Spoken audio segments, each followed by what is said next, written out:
Hello guys, welcome to my channel NetCast on WebTech Zone. In this video tutorial, we are going to learn how to delete pins on Pinterest. So I'm going to show in my desktop, but if you're using iPhone or Android phone, you can follow the same step. Okay, so guys, let's start with the video. Before we start, I request you if you like this video, hit the like button, subscribe my channel, and don't forget comments below. So let's start with the video. So guys, here you can see this is my Pinterest. This is my demo account. So first log in with the Pinterest account.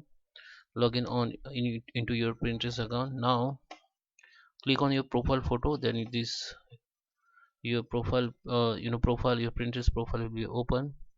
Now here you can see this is all your pin and this is your board. Okay, so this you can find all pin from here or you can find boards from here. I have only one board, so I just open the board and this is my one pin here. So I'm to if I want to delete it, just I have to open it by clicking on it, so it will be open.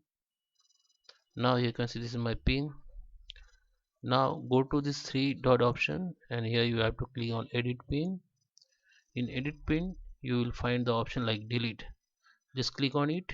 Now click confirm to delete, then your pin will be deleted. So I hope you like this video. Please subscribe me. Thank you for watching.